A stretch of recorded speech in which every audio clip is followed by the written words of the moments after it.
Bhaskar from the movie Lucky Bhaskar, a middle-class bank cashier who dreams of a financial freedom. A very simple man who was doing everything right, staying honest, following rules and was hoping for a promotion.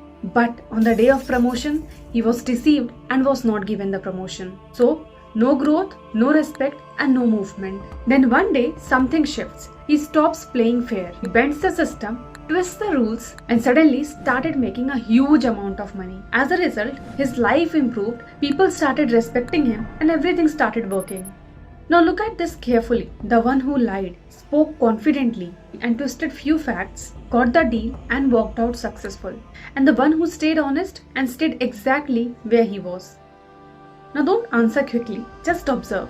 If lying, manipulating and bending can make your life easier, then why are you trying to be good? Is it because society told you or religion conditioned you, or are you simply afraid of consequences, or is there something deeper, something that you have never examined? Today, I am going to share with you a real life story from the member of my Sadhaka diary. We are not going to answer this morally. We are going to break this down through the lens of Yoga Sutras of Patanjali.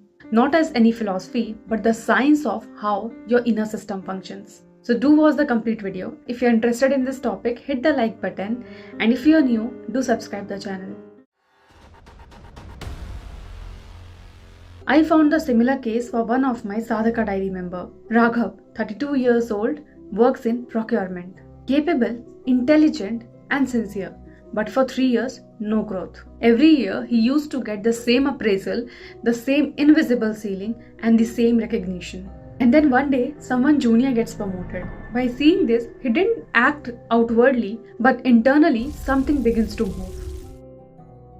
A few days later, a vendor approaches him privately. Sir, please approve this bill. It is slightly inflated and we will take care of you. No pressure, no threat, just an option.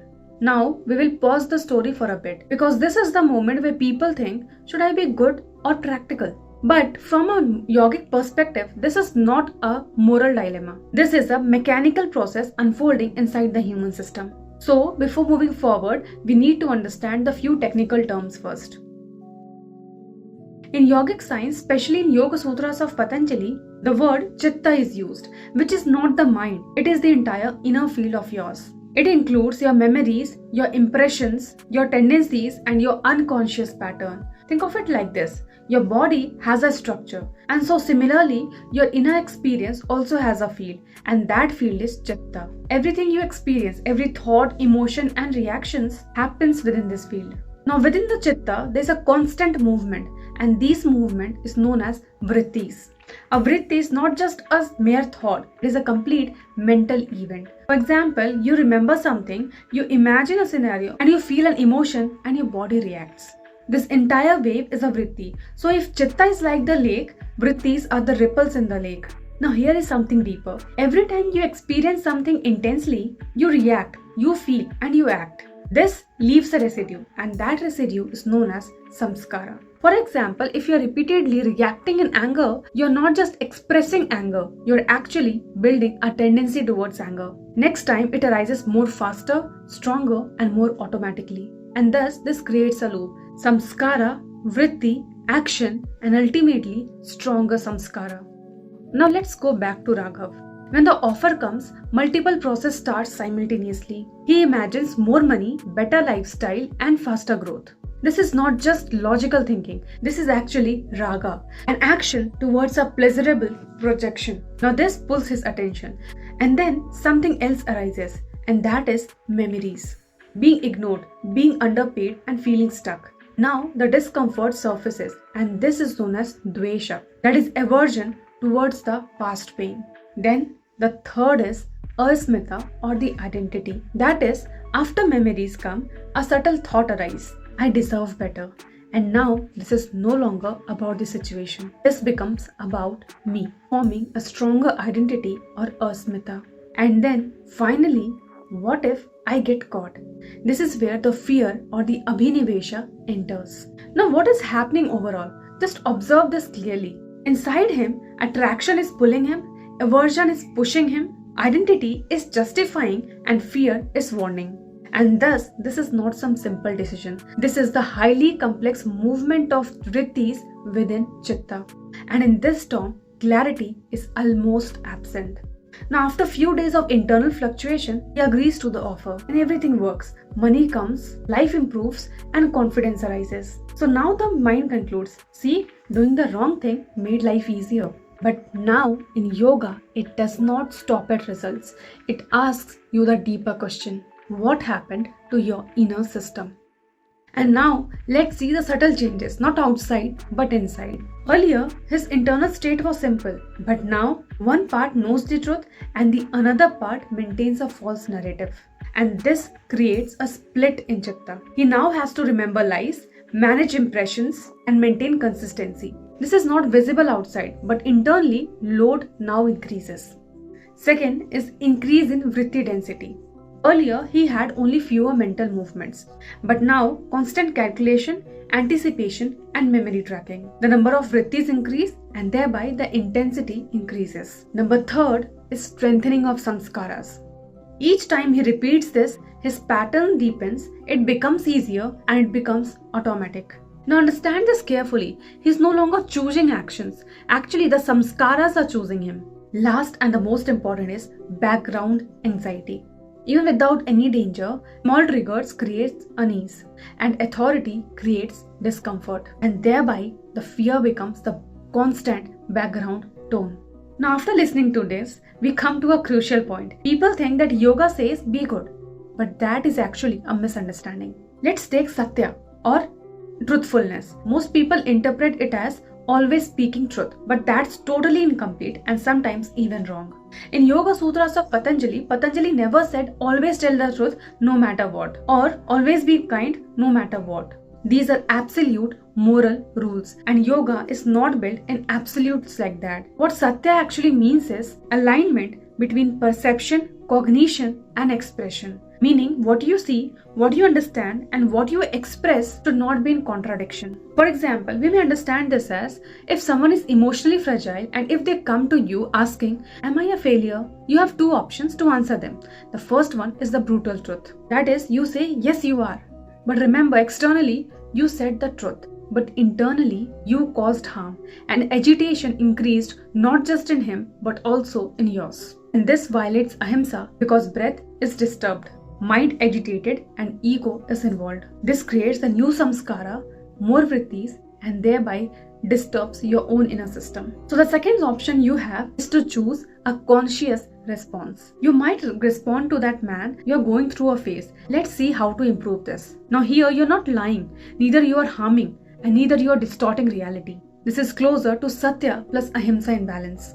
This means that yogic principles are not isolated rules, they function as a system. If satya creates himsa or harm, it's no longer satya in yogic sense. Because the goal is not truth at any cost, the goal is inner stability and clarity. And similarly, yoga is not something like always be kind. No, absolutely no. Because kindness can also be fake, manipulative, and weak.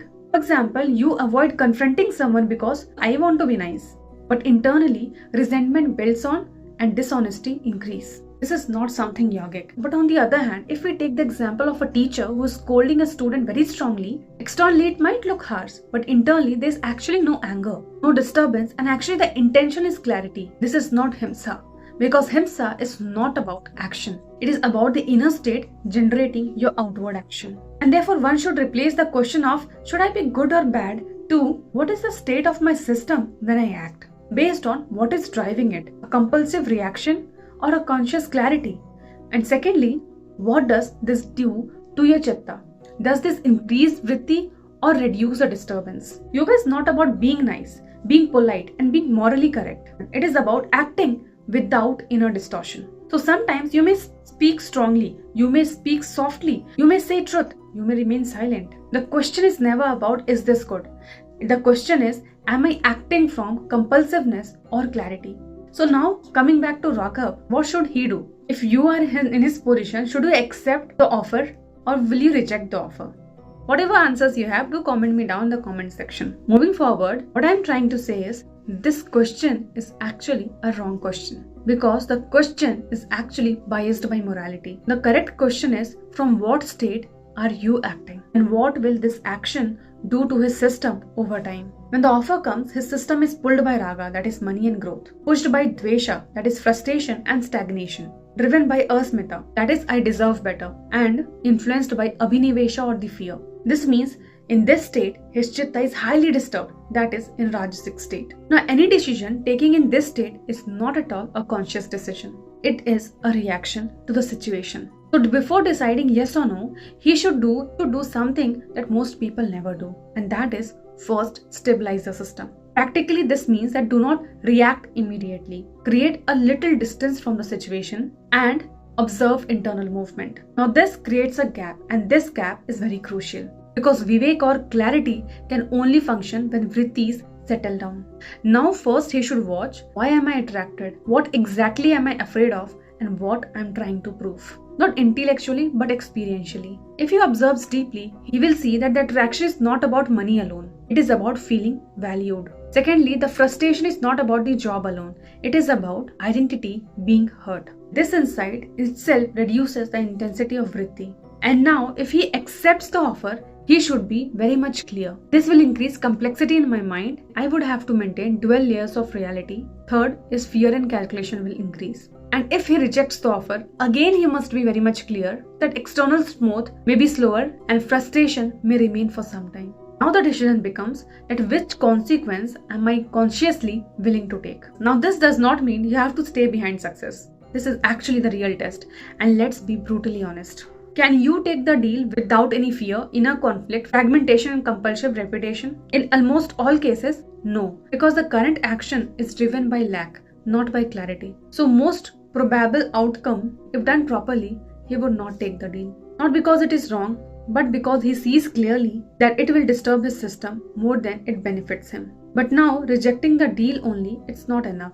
Because the root problem still exists. That is frustration, stagnation and identity hurt. So a conscious person will upgrade his skill, change environment, take a calculated risk or even leave the system.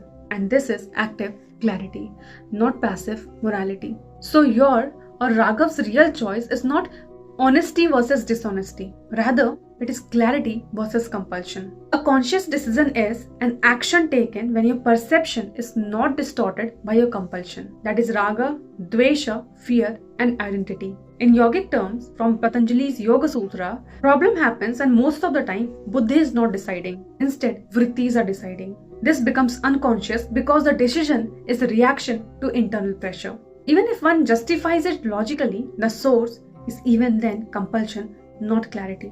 Only from freedom can a conscious decision happen.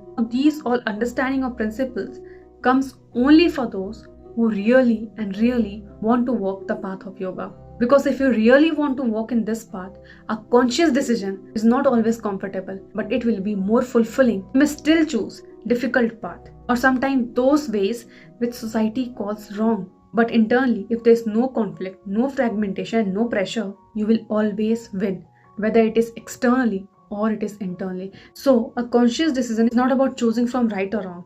It is about choosing from a state where you're not psychologically forced. Because a yogic life is not about choosing the right action. It is about ensuring that whatever action you take does not come from inner chaos.